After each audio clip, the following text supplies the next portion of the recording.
Lockdown ने सिखाया सबक। रीनू थी एक नंबर की आलसी, लेकिन शादी के बाद घर के सारे काम की जिम्मेदारी उस पर आ गई। एक दिन रीनू किचन में बड़बड़ाती है, हे भगवान, कितना अच्छा होता कि पूरे घर में सिर्फ सोने का कमरा होता और टीवी वाला कमरा और खाने वाला कमरा।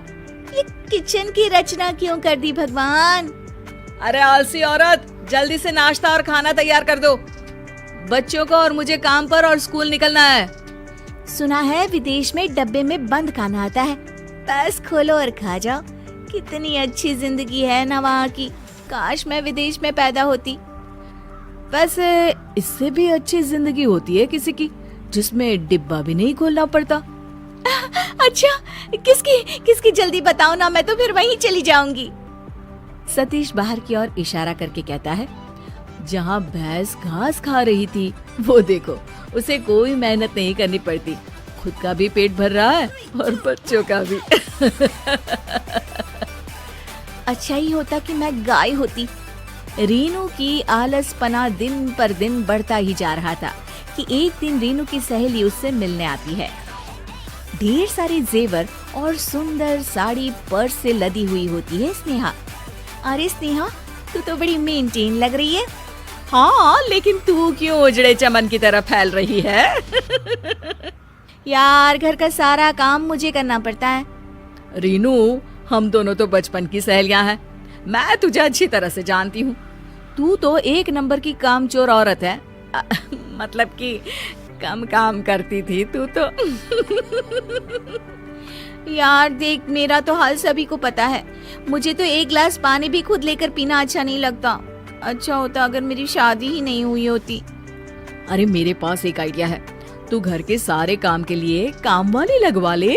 खाना बनाना, बर्तन धोना और सारे काम वही करेगी और तू करेगी आराम।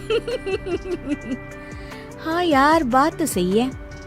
अब स्नेहा के आइडिया से रीनू ने घर में काम वाली लगवा ली। एक दिन, मैडम पगार दो। पगार? अरे 1 महीने बाद आना। हो गया ना मैडम 1 महीना, अब क्या अगले साल आऊं क्या 1 महीना भी हो गया?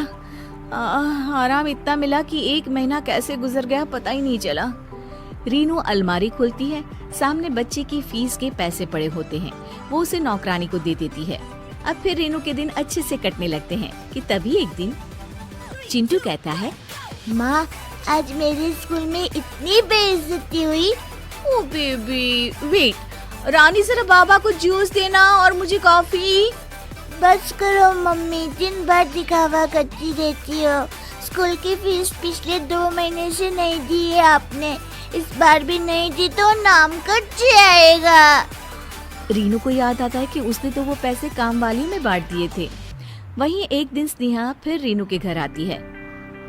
रीनू, चलो शॉपिंग पर चलते हैं। कितने दिन हो गए कोई नई ड्रेस नहीं खरीदी। ओह हाँ श्योर। तभी रीनू को याद आता है कि जो थोड़े से पैसे बचे हैं उसे तो खाना बनाने वाले को देना है। रीनू के पास अब जरूरी काम के लिए भी पैसे नहीं बचते हैं कि तभी अचानक विश्व में महामारी फैल जाने के कारण लॉकडाउन हो जाता है। अरे रीनू, मैं अब ऑफिस का काम घर से ही करूंगा, क्योंकि महामारी के कारण पूरा देश लॉकडाउन में है। अब ना हम बाहर जाएंगे, ना ही हमारे घर में कोई दूसरा बाहर से आएगा। और हाँ, काम वाली भी नहीं। बस अब क्या था, 3 महीने के लॉकडाउन में ना कोई काम वाली घर आती है और ना ही रीनू किसी शॉपिंग के लिए जा पाती है। सामान भी उतना आता जितनी जरूरत होती। 3 महीने बाद जब लॉकडाउन खुलता है, स्नेहा सीधे रीनू के घर पहुँचती है। अरे रीनू, मैं शॉपिंग में जा रही थी, 3 महीने से एक रुमाल नहीं खरीदा। देख, तू भी चलना है तो चल मेरे साथ। रीनू जल्दी से अपनी अलमारी खोलती है और देखती है कि ढेर सारे पैसे जमा है। वो मन में सोचती है कि अरे वाह, थोड़ा से काम खुद करके मैं कितने पैसे बचा सकती हूँ। वो स्नेहा के पास जाती है और कहती है, हाँ स्नेहा चल, मैं तो आज सोने के झुमके लूंगी।